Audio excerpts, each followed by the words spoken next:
deux caractères chinois dont le premier signifie changement et dont le deuxième signifie classique. Classique, vous le savez, c'est les livres qu'il faut apprendre en classe. Et donc le I Ching, le classique des changements, est le premier des 5 classiques confucéens qui sont à la base de la culture lettrée chinoise. Que tout candidat aux examens impériaux devait connaître par cœur. Le mode de pensée cartésien nous enferme entre les mâchoires du est-ce que c'est prévisible ou est-ce que c'est pas prévisible, le cristal et la fumée.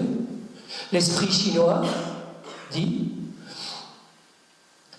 le flux vital suit une règle implacable dont l'application est aléatoire.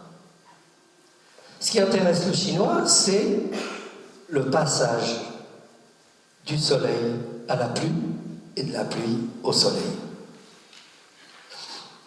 Alors que nous avons l'habitude de dire le yin et le yang.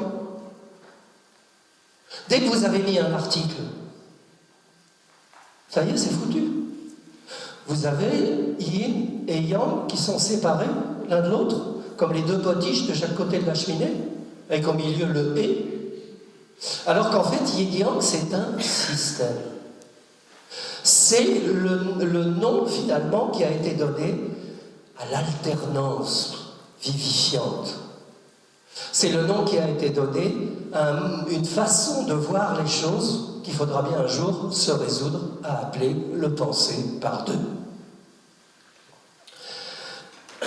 Alors, on va dire, qu'est-ce que vient faire le Yiking dans tout ça?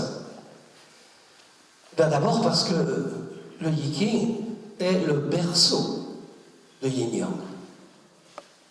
Parce qu'en chinois, le verbe être n'existe pas. Le verbe être en tant qu'essence absolue, qui ne change pas, il n'existe pas. Et que donc on ne peut pas attribuer une qualité à yin ou à yang, puisqu'ils sont des mouvements.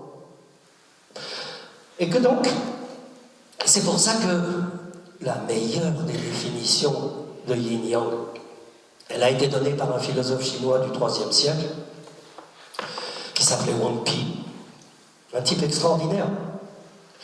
Il a écrit un commentaire du Yiking, un commentaire du Lao Tzu, un commentaire des Entretiens de Confucius, un commentaire du livre des rites, et 17 siècles après, ces livres valent toujours d'être lus.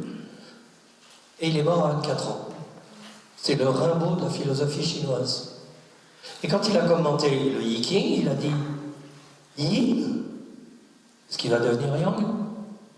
Yang, est-ce qu'il va devenir Yin? Et à ce moment-là, on comprend que Yin et Yang ne sont pas des acteurs, mais des vecteurs. Et interroger le Yiking, c'est lui demander quelle est la meilleure façon de se comporter dans telle circonstance précise. C'est pour ça qu'on ne lui demande pas qu'est-ce qui va arriver. Parce que Oncle Lee, il a beau être très sage et très savant, il sait que le futur est imprévisible. Et que donc, mais en même temps, il peut vous évaluer l'organisation du yin-yang à l'intérieur de vous face aux problèmes qui vous préoccupent. Et que donc ce manuel d'aide à la prise de décision, on comprend pourquoi c'était le livre de chevet de Confucius. Alors pourquoi c'est passé par pourquoi c'est devenu chez nous un livre de divination? On peut le comprendre pourquoi, mais c'est pas ce qu'il y a de plus intéressant. Ce qui est le plus intéressant, c'est d'étudier sa véritable fonction, qui est cet objectif confucéen de nous proposer l'attitude juste au moment opportun.